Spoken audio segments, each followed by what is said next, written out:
Ma dernière vidéo que j'ai eu à faire, j'ai parlé de comment prendre de bonnes résolutions pour le dernier trimestre de 2017. Et donc, je vais dans la même lancée aborder la thématique, une autre thématique aujourd'hui, l'importance de savoir dire non. Parce que l'une des choses qui, à coup sûr, certainement, va vous empêcher de pouvoir réaliser vos résolutions, vos engagements pour le dernier trimestre, ça sera votre incapacité à dire non. Et je vais vous partager un peu un certain nombre de réflexions sur la thématique. Vous devez aimer dire non. Vous devez apprendre à dire non. Et pourquoi vous devez apprendre à dire non? Je vais vous le dire. Parce que dire non, non égale à stratégie. Non égale à focus. Non égale à connaissance de soi. Non égale à leadership. Non égale à choix. Non égale à amour de vous-même. Donc, vous devez apprendre à dire non. Pourquoi? Parce que apprendre à dire non, c'est apprendre à se dire oui. Apprendre à se prioriser. Apprendre à prioriser ce qui est important pour vous. Et donc, par exemple, moi, par exemple, j'avais cette année un projet d'ouverture de filiale au Nigeria. Mais à un moment, j'ai dit non. Pourquoi? Parce que j'avais décidé finalement de me concentrer sur Cotonou et sur Lomé. D'accord? Donc, vous devez apprendre à dire non à même à certains projets qui vont vous bouffer en termes de temps et d'énergie. OK? Donc, apprendre à dire non, c'est comme par exemple vider le dressing d'une femme. Écoutez, je me suis marié récemment, pour ceux qui le savent, et lorsque par exemple une femme vous videz son dressing, eh bien une chose est sûre, en quelques jours, en quelques semaines, le dressing va se remplir encore. Le fait c'est qu'il y a des femmes, voilà, qui aiment que le dressing est rempli, mais elles aiment encore remplir ça. D'accord? Bon, voilà, c'est pour titiller un peu les femmes. Eh bien, c'est comme vider le dressing d'une femme, quelques temps après, ça va se remplir. C'est valable dans la vie de tout homme. Lorsqu'on fait du vide en soi, on a beaucoup plus d'espace encore rempli avec de nouvelles choses. D'accord? Alors, par exemple, moi, j'ai fait l'option désormais de ne plus aller aux enterrements. D'accord? De ne plus aller à n'importe quelle fête, de ne plus aller fêter, me réjouir, aller en boîte. J'y allais avant. Aller en boîte, aller aux enterrements, aller aux anniversaires, aller au mariage. J'ai suspendu tout ça. Aller aux cérémonies de dot, j'ai suspendu tout cela. Aujourd'hui, je suis plus dans une logique de focalisation. Alors, j'aimerais vous partager deux choses. Première chose, les ennemis du non. Et ces clés qui vous permettront de dire systématiquement non et de savoir dire non. D'accord? Premier ennemi du non, c'est les autres. Les autres, c'est le regard que les autres ont sur nous. Les qu'en dira-t-on? On a peur de ce que les autres penseront de nous. Le problème, ce n'est pas ce que les autres pensent de vous, mais ce que vous pensez de vous-même. Donc, ignorez le regard des autres. Ignorez ce que les autres vont penser de vous. Priorisez-vous. Soyez un peu égoïste. Aimez-vous en premier. D'accord? Vous ne pouvez pas plaire à tout le monde. Tout le monde ne peut pas vous aimer. Écoutez, mes vidéos YouTube, par exemple, il y a des gens qui ne regarderont jamais. Il y a des gens à qui j'envoie qui ne regarderont jamais pour le simple fait que c'est pas leur chose. Ils ne connaissent pas l'importance de YouTube. Ils ne savent pas ce que ça fait derrière. Ils ne savent pas ma logique dans laquelle je suis. Je ne peux pas les obliger à suivre mes vidéos pour le simple fait qu'ils ne sont pas dans mon monde, ils ne sont pas dans ma logique. Ils sont dans leur logique. D'accord? Et donc, ne cessez un jour de vivre aux dépens du regard des autres. D'accord? Dire non à quelqu'un ne vous rendra pas moins homme qu'avant. Dire non à quelqu'un ne fera pas qu'il va vous détester ou pas. Mais s'il va vous détester, qu'il vous déteste quand même. D'accord? L'essentiel, c'est que vous-même, vous aimez. C'est le plus essentiel. Donc, non, premier ennemi du non, c'est les autres. Et oubliez les autres, oubliez le regard des autres. Deuxième ennemi du non, c'est le divertissement. Vous devez dire non, d'abord, au regard des autres, et dire non à tout ce qui est divertissement, télé, Facebook, WhatsApp, réseaux sociaux, jeux vidéo. Voyez un peu le temps que vous passez dessus. Et vous voyez comment ça bouffe votre productivité. Vous voyez comment ça bouffe le temps que vous devez passer avec votre conjoint, votre conjointe. Vous voyez comme le temps que ça bouffe dans la réalisation de vos projets. Vous vous dites non à tout ce qui est divertissement. Donc, le deuxième ennemi, c'est le divertissement. Troisième ennemi, c'est la fatigue. Lorsque vous faites quelque chose et vous n'êtes pas motivé pour ça et vous êtes fatigué, vous avez tendance à dire non. Vous avez tendance à arrêter. Alors que généralement, c'est les choses qui demandent le plus d'efforts et le plus de difficultés, ce sont des choses qui comptent le plus pour vous. D'accord? Et quand ça devient trop fatigant, on a tendance à lâcher prise. Ok? Généralement, quand ça devient dur, quand la réalisation de votre vision devient dure, vous ne devez pas dire non. Vous devez dire non à la fatigue, mais pas dire oui à la fatigue. D'accord? Cinquième, c'est l'absence de plan. Lorsque vous ne savez pas où vous allez, vous aurez tendance des fois, quand les souffrances, les difficultés vont arriver, vous aurez tendance à lâcher prise. Donc, ayez un plan clair de là où vous allez et ça vous permet de savoir quand dire non et quand dire oui. D'accord? Troisième ennemi du non, ce sont les promesses. Et nous tous, on a cette tendance à être bien vus. C'est un besoin, le besoin de reconnaissance, c'est un besoin légitime à l'homme. Mais il faut se poser un certain nombre de questions. Est-ce que vous êtes obligé de faire des promesses à la planète pour être bien vu?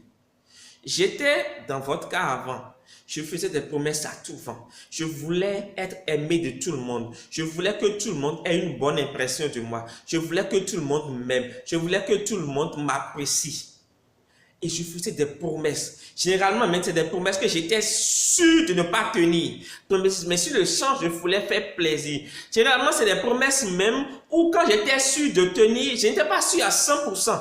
Et ça finissait toujours par des frustrations, par des échecs, même dans ma vie entrepreneuriale. J'ai fait beaucoup de promesses sur certains services et à part fini, je n'ai pas pu les honorer. D'accord? Donc, vous devez apprendre à dire non, à stopper, arrêter les promesses. D'accord? Arrêtez de promettre à la planète, vous n'êtes pas obligé. D'accord? Septième ennemi du non, c'est le besoin, alors là, de plaire à tout le monde. Cessez de vouloir plaire à tout le monde. Arrêtez de vouloir plaire à tout le monde. Moi, j'ai 160 et quelques abonnés sur ma chaîne. Et je sais que c'est les gens qui m'aiment. Je sais que c'est les gens qui m'apprécient. Je sais que c'est les gens qui m'estiment. Je n'ai pas besoin de 1 million d'abonnés. Oui, je voudrais avoir plus que ça. Mais si je veux avoir 1 million d'abonnés qui ne me suivent pas, je préfère avoir 100 qui me suivent que d'avoir 1 million qui ne me suivent pas. D'accord? Cessez de vouloir plaire à tout le monde. De toute façon, vous n'allez pas faire l'unanimité autour de vous. D'accord? Donc, dire oui, dire non, c'est vous dire oui à vous-même, c'est vous aimer vous-même. Maintenant, je vais vous donner 5 clés qui vous permettront de pouvoir dire systématiquement oui et de savoir dire, systématiquement dire non et de savoir dire non.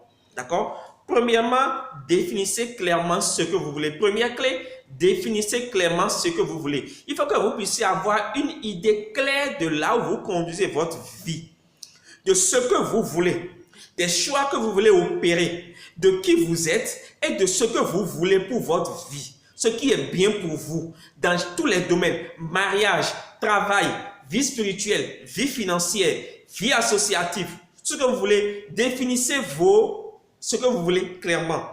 Deuxièmement, priorisez vos engagements. Moi, je sais qu'aujourd'hui, ma priorité essentielle, c'est 2 choses. Ma vie professionnelle et ma famille. Du coup, cette année, j'ai essayé au maximum de décliner toutes les invitations à animer des conférences à gauche, à droite. J'ai systématiquement tout refusé à l'exception d'un certain nombre de conférences. J'ai tout refusé. Ma première focalisation, c'est mon entreprise, c'est mon business. Ma deuxième focalisation, c'est ma famille. Donc, tous ceux qui ne entrent pas, tous ceux qui n'entrent pas en droite ligne de ces 2 choses, je les mets de côté, en tout cas pendant 3 ou 4 ans, 5 ans. D'accord? Parce que je veux construire une entreprise solide et je veux construire une famille solide. D'accord? Donc, priorisez vos engagements. Alors, prenez par exemple un fichier Excel. Mettez 4 colonnes. Dans la première colonne, mettez le nom du projet ou du programme ou de l'activité ou de ce que vous voulez faire. Première colonne. Deuxième colonne, Priorisez les projets de 1 à 10, d'accord? 10 étant le plus prioritaire, 1 étant le moins prioritaire. D'accord? Ensuite, dans la troisième colonne, mettez les personnes qui sont censées vous aider dans la réalisation de ces projets, de ces programmes-là. D'accord? Et maintenant, vous allez apprendre du coup à déléguer un certain nombre de choses. Ça peut aller. Troisième clé pour apprendre à dire non, c'est de faire des noms génériques. Par exemple, moi, dans mon mail, j'ai fait des réponses types. D'accord? En fonction de la sollicitation. Si c'est une sollicitation à faire une conférence, si c'est une sollicitation à venir faire une consultation dans une entreprise, si c'est une sollicitation à sponsoriser une activité, j'ai formulé des messages, des textes, des phrases toutes faites. Donc, en fonction du message qu'on m'envoie, pour décliner, j'ai formulé une manière polie de décliner l'offre. Donc, j'envoie systématiquement, en fonction de ce qu'on m'envoie, j'envoie et je suis tranquille. Donc, créer des phrases types comme ça que vous enverrez quand on va vous solliciter dans quelque chose qui ne vous agrée pas. D'accord? Quatrième clé pour savoir dire non, rationalisez vos communications en ligne. Prenez la peine, commencez à vous détacher de votre addiction au smartphone. Coupez WhatsApp, coupez Facebook. Moi, par exemple, j'ai installé récemment une application, j'ai oublié le nom. J'ai installé une application où quand tu l'actives, ça désactive toutes les applications. Ça désactive même Internet. Du coup, je ne reçois plus de notifications. Ça désactive même les appels et les SMS. D'accord? Du coup, généralement même, je réduis strictement à appels et SMS. Des fois même, je coupe appels et SMS et je suis focalisé sur ce que je fais. Si la personne a besoin de moi, elle va m'appeler et on va se parler. Et si je ne suis pas en ligne, je vais la rappeler après. D'accord? Donc, rationalisez votre communication en ligne. Vous n'êtes pas obligé de discuter dans tous les groupes. Moi, généralement, quand ce n'est pas un message en ligne, je suis dans plus de 300 groupes WhatsApp, par exemple. Et si ce n'est pas en ligne, je ne réponds généralement pas. À moins que ce soit les groupes que j'ai créés moi-même pour gérer mes propres business. D'accord? Cinquième clé, soyez égoïste. Faites que non soit votre réponse par défaut. Apprenez à dire systématiquement non. C'est-à-dire que même quand une opportunité vient, faites en sorte de dire non d'abord intérieurement avant de dire oui. C'est-à-dire, moi, comment ça se passe? Comment moi je le fais? Je te dis sincèrement ceci. Je ne te promets rien, mais je verrai comment je vais faire. Du coup, vous êtes détaché, vous ne promettez rien. Donc, quand vous finissez par le faire, c'est une surprise agréable pour la personne. Mais si vous ne le faites pas, la personne n'est pas aussi étonnée que ça. D'accord? Donc, c'était une petite réflexion que je voulais partager avec vous. Si vous ne vous êtes pas encore abonné à ma vidéo, à ma chaîne YouTube, abonnez-vous. Si vous êtes déjà abonné, partagez cette vidéo. Invitez les gens à venir regarder. Invitez les gens à venir s'abonner à ma vidéo, à ma chaîne YouTube. Et je vous dis ciao, ciao, bye, bye, à la vidéo prochaine. Merci.